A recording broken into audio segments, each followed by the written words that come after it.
بسم اللہ الرحمن الرحیم۔ السلام علیکم دوستو، آج آپ کے ساتھ ایک بہت ہی پیارا واقعہ جو ہے نبی پاک صلی اللہ علیہ وآلہ وسلم کا وہ شیئر کروں گا انشاءاللہ۔ آپ دھیان کے ساتھ سنیے گا، انشاءاللہ آپ کو بہت فائدہ ہوگا۔ حضور اکرم صلی اللہ علیہ وآلہ وسلم کے طائف کے سفر کا قصہ۔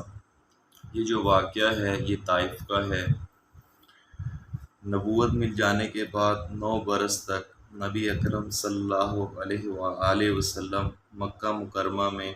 تبلیغ فرماتے رہے اور قوم کی ہدایت اور اصلاح کی کوشش فرماتے رہے، لیکن تھوڑی سی جماعت کے سوا جو مسلمان ہو گئی تھی اور تھوڑے سے ایسے لوگوں کے علاوہ جو باوجود مسلمان نہ ہونے کے آپ کی مدد کرتے تھے۔ اکثر کفار مکہ آپ کو اور آپ کے صحابہ کو ہر طرح کی تکلیفیں پہنچاتے تھے، مذاق اڑاتے تھے اور جو ہو سکتا تھا اس سے درگزر نہ کرتے تھے۔ حضور صلی اللہ علیہ وآلہ وسلم کے چچا ابو طالب بھی انہی نیک دل لوگوں میں تھے جو باوجود مسلمان نہ ہونے کے آپ صلی اللہ علیہ وآلہ وسلم کی ہر قسم کی مدد فرماتے تھے۔ 10ویں سال میں جب ابو طالب کا بھی انتقال ہو گیا تو کافروں کو اور بھی ہر طرح کھلے مہار اسلام سے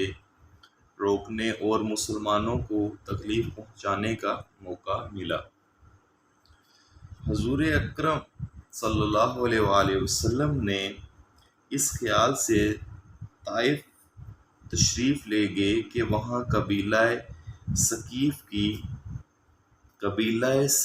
کی بڑی جماعت ہے۔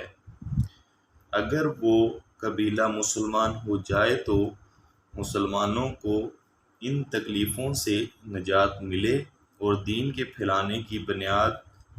پڑ جائے۔ وہاں پہنچ کر قبیلہ کے 3 سرداروں سے جو بڑے درجے کے سمجھے جاتے تھے گفتگو فرمائی اور اللہ کے دین کی طرف بلایا اور اللہ کے رسول کی یعنی اپنی مدد کی طرف متوجہ کیا، مگر ان لوگوں نے بجائے اس کے کہ دین کی بات کو قبول کرتے یا کم سے کم عرب کی مشہور مہمان نوازی کے لحاظ سے ایک نووارد مہمان کی خاطر مدارت کرتے، صاف جواب دے دیا۔ میں دوبارہ اس لائن کو ریپیٹ کرتا ہوں، مگر ان لوگوں نے بجائے کہ دین کی بات کو قبول کرتے یا کم سے کم عرب کی مشہور مہمان نوازی کے لحاظ سے ایک نووارد مہمان کی خاطر مدارت کرتے، صاف جواب دے دیا۔ آسان الفاظ میں اس کا مفہوم ایسے ہے کہ جو بڑے سردار تھے انہیں چاہیے تھا کہ وہ مہمان نوازی کرتے، انہوں نے ان کی مہمان نوازی خاطر مدارت کرتے، انہوں نے جواب دے دیا کہ ہم نے آپ سے کسی قسم کا تعاون نہیں کرنا۔ اس کا یہ مفہوم ہے۔ آگے یہ لکھا گیا ہے کہ اور نہایت بے رخی اور بد اخلاقی سے پیش آئے۔ جب ہم کسی کے پاس جاتے ہیں ہمیں چاہیے کہ سب سے پہلے کوئی بھی انسان آتا ہے تو اس کی بات اس کو بٹھائیں، اس کی مہمان نوازی کریں۔ تو ایسا ان کے ساتھ ہمارے نبی پاک صلی اللہ علیہ وآلہ وسلم کے ساتھ ایسا نہیں ہوا جب وہ طائف تشریف لے گئے تھے۔ یہ واقعہ میں یہ بتایا گیا ہے کہ مہمان نوازی تو چھوڑیں، بے رخی اور بد اخلاقی سے پیش آئے۔ ان لوگوں نے یہ بھی گوارا نہ کیا کہ آپ یہاں قیام فرما لیں، رکنے کا بھی انہیں نہیں کہا کہ اتنا سفر کر کے کوئی انسان کہیں جاتا ہے تو اسے وہاں ٹھہرنے کے لیے کہا جاتا ہے کہ آپ یہاں رک جائیں، آپ تھکے ہوئے ہیں، تو ایسا بھی نہیں کہا گیا۔ اچھا، جن لوگوں کو سردار سمجھ کر بات کی تھی وہ شریف ہوں گے اور مہذب گفتگو کریں گے۔ آپ صلی اللہ علیہ وآلہ وسلم نے سمجھا جن سرداروں کے پاس میں جا رہا ہوں یہ سوچ لے کے جا رہا ہوں کہ یہ جو ہیں اگر یہ دین کی بات سن کے ایمان لے آتے ہیں تو اسلام پھیلے گا بھی، اور جو لوگ اسلام کو پھیلنے میں مدد ہوگی۔ ایسا نہیں ہوا، تو نبی پاک صلی اللہ علیہ وسلم کا خیال تھا کہ یہ لوگ جو ہیں بہت جیسے کہ ان کی باتیں جو ہیں بہت اچھی ہوں گی، مہذب گفتگو کریں گے، اچھی گفتگو کریں گے، شریف ہوں گے، تو ایسا نہیں ہوا۔ اچھا، ان سرداروں نے جو باتیں کی وہ یہ ہیں، ان میں سے ایک شخص بولا کہ اوہو، آپ ہی کو اللہ نے نبی بنا کر بھیجا ہے۔ ان میں سے ایک سردار نے نبی پاک صلی اللہ علیہ وآلہ وسلم سے طنز کیا اور یہ الفاظ بولے، اوہو، آپ ہی کو اللہ نے نبی بنا کر بھیجا ہے۔ دوسرا ان میں سے بولا، اللہ کو تمہارے سوا کوئی اور نہیں ملا، پھر جس کو رسول بنا کر بھیجا ہے۔ ان میں سے ایک نے یہ طنز کیا کہ آپ کے علاوہ اللہ کو کوئی بھی نہیں ملا۔ اچھا، تیسرے نے بھی موقع کا فائدہ اٹھایا اور نبی پاک صلی اللہ علیہ وآلہ وسلم پر طنز کیا۔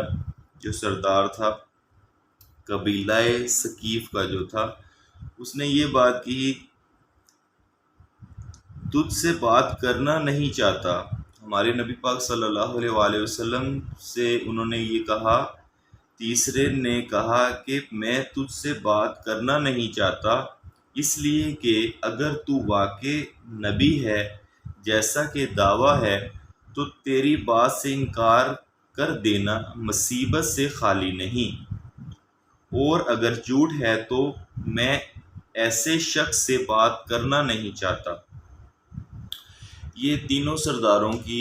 گفتگو تھی جو نبی پاک صلی اللہ علیہ وآلہ وسلم سے انہوں نے کی۔ میں ایک دفعہ جلدی میں آپ سے ان کا جو انہوں نے گفتگو کی تھی ہمارے نبی پاک صلی اللہ علیہ وآلہ وسلم سے طائف کے موقع پہ، تو میں آپ سے ایک دفعہ دوبارہ اس بات کو دہراتا ہوں۔ جو پہلا سردار تھا اس کی گفتگو یہ تھی، ایک شخص بولا کہ اوہو، آپ ہی کو اللہ نے نبی بنا کر بھیجا ہے۔ دوسرا بولا کہ اللہ کو تمہارے سوا کوئی اور ملتا ہی نہیں تھا جس کو رسول بنا کر بھیجتے۔ تیسرے نے کہا کہ میں تجھ سے بات کرنا نہیں چاہتا، اس لیے کہ اگر تو واقعی نبی ہے جیسا کہ دعویٰ ہے تو تیری بات سے انکار کر دینا مصیبت سے خالی نہیں، اور اگر جھوٹ ہے تو میں ایسے شخص سے بات کرنا نہیں چاہتا جس کے بعد ان لوگوں سے نا امید ہو کر حضور اکرم صلی اللہ علیہ وآلہ وسلم نے اور لوگوں سے بات کرنے کا ارادہ فرمایا۔ تو ہمارے نبی پاک صلی اللہ علیہ وآلہ وسلم نے کس قدر اپنا یہاں پہ مذاق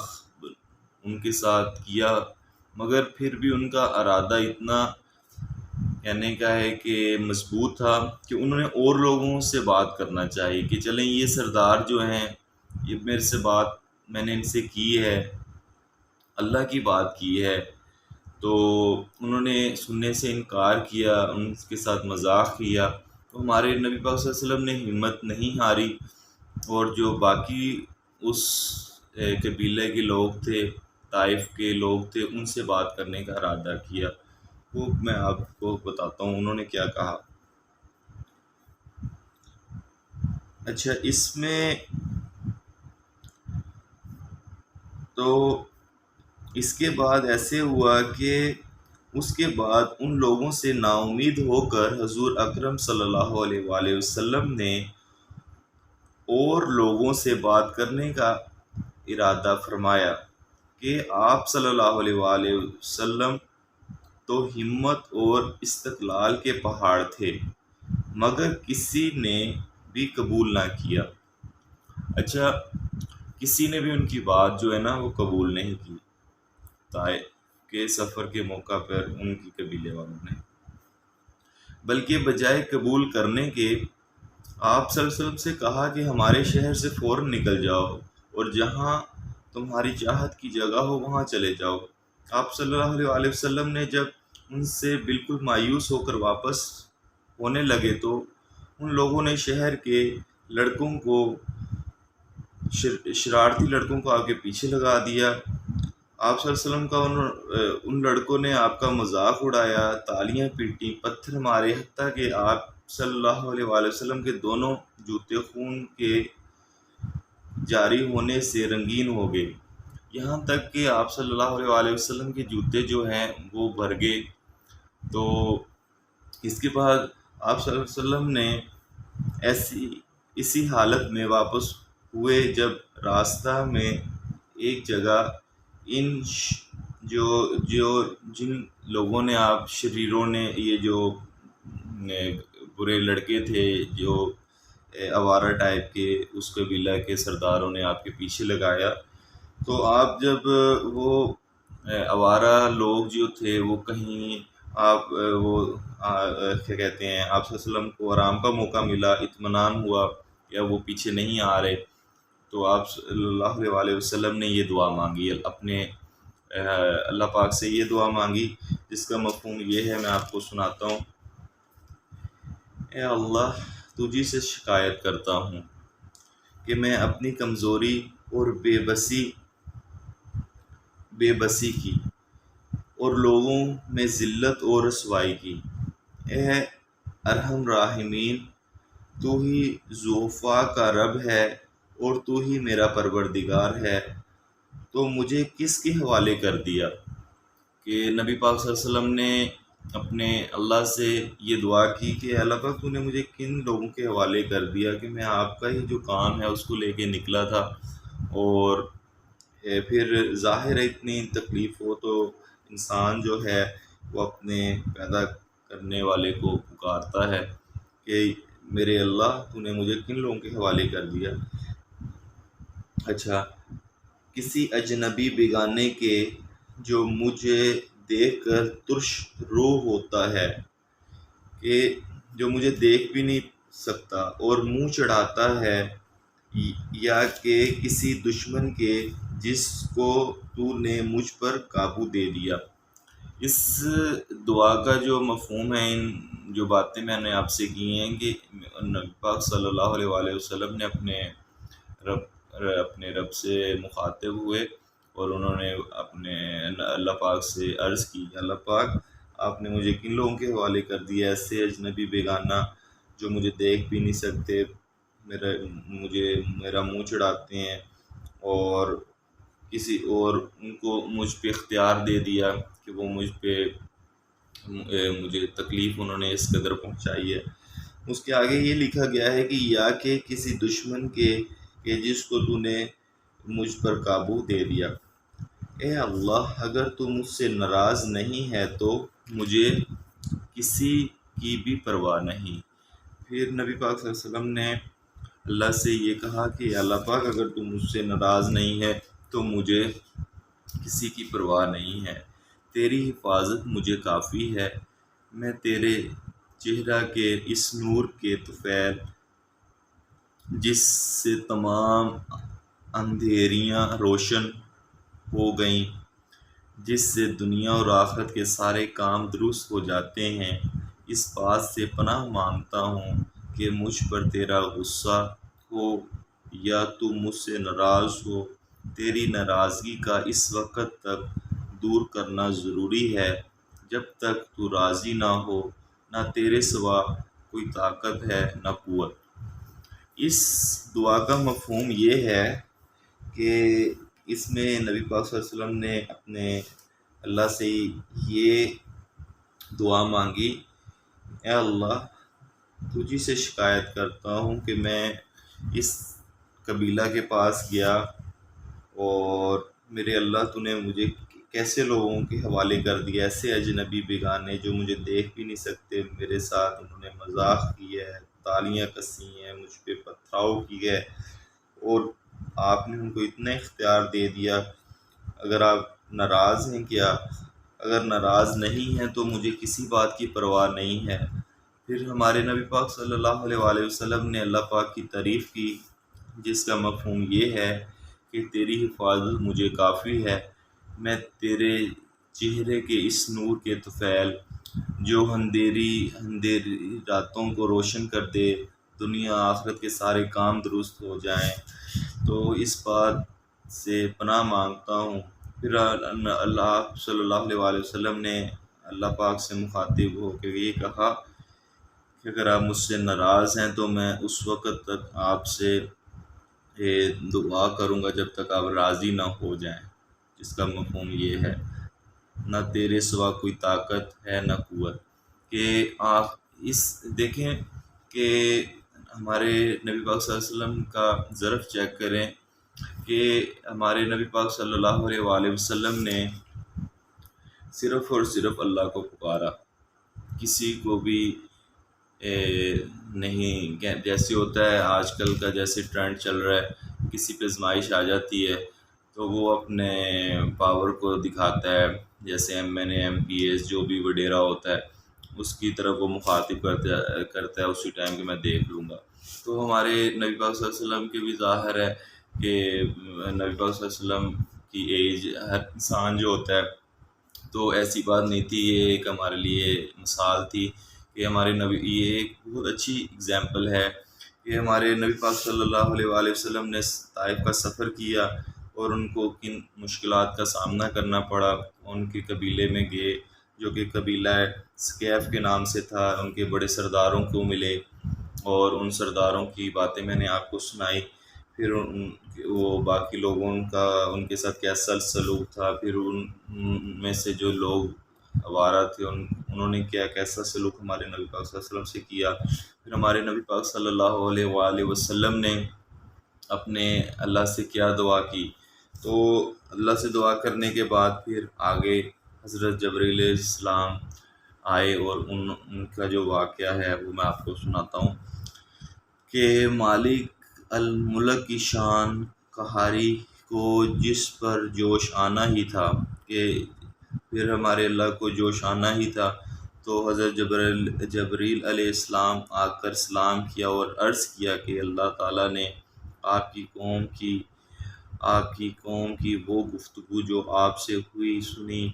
اور اس کے جوابات سنے، اور ایک فرشتے کو جس کے متعلق پہاڑوں کی خدمت ہے آپ کے پاس بھیجا ہے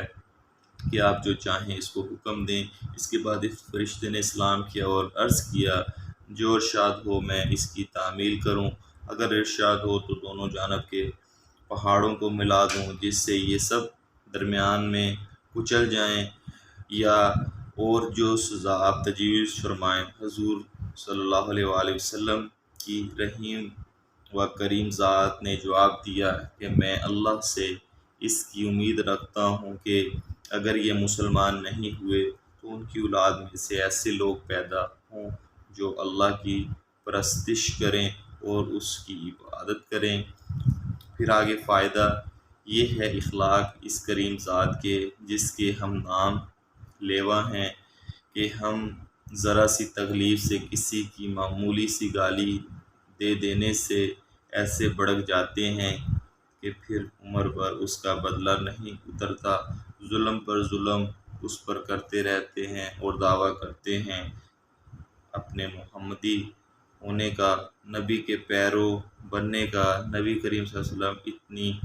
سخت تکلیف اور مشقت اٹھانے کے باوجود نہ بد دعا فرماتے ہیں نہ کبھی بدلہ لیتے ہیں۔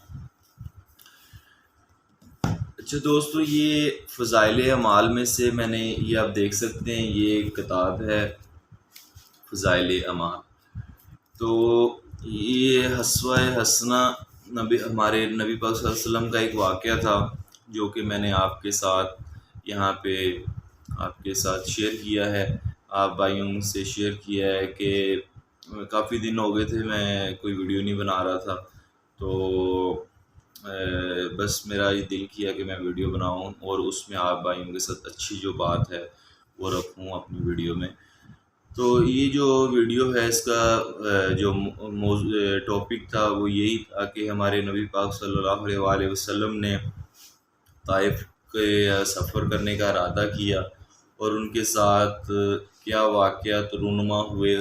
اس دوران. سرداروں نے ہمارے نبی پاک صلی اللہ علیہ وسلم کے ساتھ کیسا سلوک کیا، اور ان کے جو پیروکار تھے سرداروں کے، انہوں نے کیسا سلوک کیا. اس کے علاوہ پھر ہمارے نبی پاک صلی اللہ علیہ وسلم نے اپنے رب سے ہم کلام ہوئے، دعا کی، اور پھر آخر میں ظاہر ہے جس ذات نے پیدا کیا ہوتا ہے اسے جوش بھی آتا ہے، تو انہوں نے پھر حضرت جبرائیل علیہ السلام کو نبی پاک صلی اللہ علیہ وسلم کے پاس بھیجا، اور حضرت جبرائیل علیہ السلام نے ہمارے نبی پاک صلی اللہ علیہ وسلم سے کہا کہ آپ کا حکم، اللہ پاک نے یہ ایک فرشتہ آپ کے پاس بھیجا ہے. اور فرشتے نے سب سے پہلے اخلاق ان کا دیکھیں کہ سلام کیا ہمارے نبی پاک صلی اللہ علیہ وآلہ وسلم کو، اور کہا آپ حکم دیں یہ جو دونوں پہاڑ ہیں، یہ جو قوم ان کے درمیان بسی ہوئی، ایسے ان کو سزا دی جائے، یا آپ کے ذہن میں کوئی آ رہا ہے ان سے بدلہ لینے کا کوئی پلان ہے تو منصوبہ ہے، آپ مجھے بتائیں. تو ہمارے نبی پاک صلی اللہ علیہ وسلم کا ظرف دیکھیں، ان کا اخلاق دیکھیں. انہوں نے کہا کہ میں اس طائف کے جو لوگ ہیں، میں دعا کرتا ہوں کہ یہ مسلمان ہو جائیں. اگر یہ مسلمان ان کو ہدایت نہیں نصیب تو ان کی اولاد جو ہے میرے اللہ کی عبادت کرے، میرے اللہ کی ہر بات مانے. تو میری یہی دعا ہے. تو دیکھیں، ہمیں اس بات، یہ جو واقعہ سارا آپ کے سامنے میں نے رکھا ہے، تو یہ دین جو ہے یہ بہت زیادہ تکالیف کے ساتھ ہمارے نبی پاک صلی اللہ علیہ وآلہ وسلم نے پہلے تو 23 سال یعنی کا ہے کہ تبلیغ کی، پھر اس کے بعد اللہ پاک نے نبوت دی. دیکھیں 9 سال کے بعد انہوں نے ارادہ کیا کہ پھر ایسے ہے کہ جو مسلمان ہو چکے تھے تو تھوڑے سے لوگ مسلمان ہوئے، پھر کچھ لوگ جو مسلمان نہیں بھی ہوئے تھے، وہ ظاہر ہے ہمارے نبی پاک صلی اللہ علیہ وآلہ وسلم کا اخلاق دے کے وہ ان کے اتنے وہ ایماندار تھے، اللہ پاک نے ہر خوبی ان میں رکھی تھی. تو وہ مسلمان تو نہیں، تو ان کے چاچا کا بھی ذکر ہوا ہے اس واقعے کے اندر کہ وہ بھی ان کی مدد کرتے تھے، مگر وہ مسلمان نہیں ہوئے، اور وہ جو لوگ جو مسلمان نہیں تھے وہ بھی مدد کرتے تھے. تو یہ ہمارے نبی پاک صلی اللہ علیہ وآلہ وسلم کا دین کے لیے قربانیاں ہیں. تو اللہ پاک بھی، یہ حدیث بھی ہے کہ ہمارے نبی پاک صلی اللہ علیہ وآلہ وسلم پر ہمارے اللہ خود درود بھیجتے ہیں. تو ہمیں بھی چاہیے اپنے نبی پاک صلی اللہ علیہ وآلہ وسلم پر درود السلام بھیجا کریں، اور اس کے علاوہ اس دین کی قدر کریں. یہ جو دین ہے یہ بہت زیادہ قربانیوں سے حاصل ہوا ہے، اور اس کے اوپر جو ہے ہمیں چاہیے کہ جو بھی اللہ پاک کے ہم اللہ پاک نے جو فرائض رکھے ہیں، نماز، قرآن، جو بھی نماز ہو گئی، قرآن ہو گیا، ذکر و اذکار ہو گیا، اخلاق ہو گیا، یہ ساری چیزیں جو ہیں اللہ پاک نے یہ جو بتایا ہے اس پہ عمل کرنا چاہیے. جس کے پاس دولت ہے اسے حج کرنا چاہیے، قربانی دینی چاہیے، زکوٰۃ دینی چاہیے. جیسے کہ ابھی دیکھیں کتنا سیلاب آیا ہوا پورے پاکستان میں، تو اس میں یہ چیز ہے، یہ اللہ پاک نے دیکھیں دین اس اسلام کو پھیلانے کے لیے ہمارے نبی پاک صلی اللہ علیہ وآلہ وسلم کو منتخب کیا۔ تو اب ہم ہم مسلمان ہیں، ہمیں چاہیے اس دین کی قدر کریں۔ تو یہ ویڈیو میں بنانے کا یہی مقصد تھا کہ کچھ انفارمیشن جو ہے، اچھی بات جو ہے آپ بھائیوں کے ساتھ شیئر کی جائے۔ امید کروں گا، ویڈیو کافی لینتھی ہو رہی ہے تو امید کروں گا آپ بھائیوں کو یہ ویڈیو کافی پسند آئے گی۔ آخر میں یہی ریکویسٹ ہوتی ہے کہ آپ نا سبسکرائب ضرور کیجیے گا۔ تو میں انشاءاللہ کوشش کروں گا آپ کے لیے اچھی سے اچھی ویڈیو جو ہے نا وہ بناؤں، اور کنٹینٹ جو ہے وہ بھی میں نہیں ابھی کر رہا سلیکٹ، کیونکہ کنٹینٹ جو ہے وہ میری کوشش یہ ہے کہ میں بزنس جو آئیڈیاز ہیں وہ بھی لوں، اور میں آپ بھائیوں کے ساتھ ہر قسم کی جو انفارمیشن ہے نا وہ شیئر کروں، جو اچھی سے اچھی انفارمیشن ہو، جس سے تاکہ ہمارے جو ویورز ہیں، ہمارے جتنے بھی جو مجھے پسند کرتے ہیں، ان کے لیے میں اچھی سے اچھی جو چیز جو ہے وہ اپنے اس پلیٹ فارم پہ یوٹیوب کے توسط سے آپ کے سامنے بیان کروں۔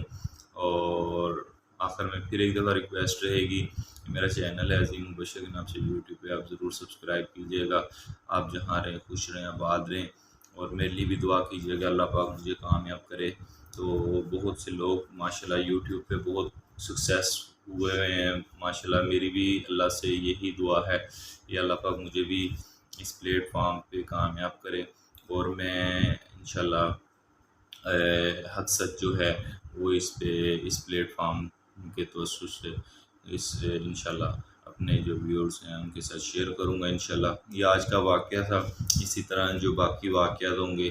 یہ فضائل اعمال میں، تو انشاءاللہ جو بھی ہوگا انشاءاللہ میں اچھی سے اچھی جو بات ہے انشاءاللہ آپ کے ساتھ رکھوں گا۔ آپ جہاں رہیں خوش رہیں، آباد رہیں، خدا حافظ۔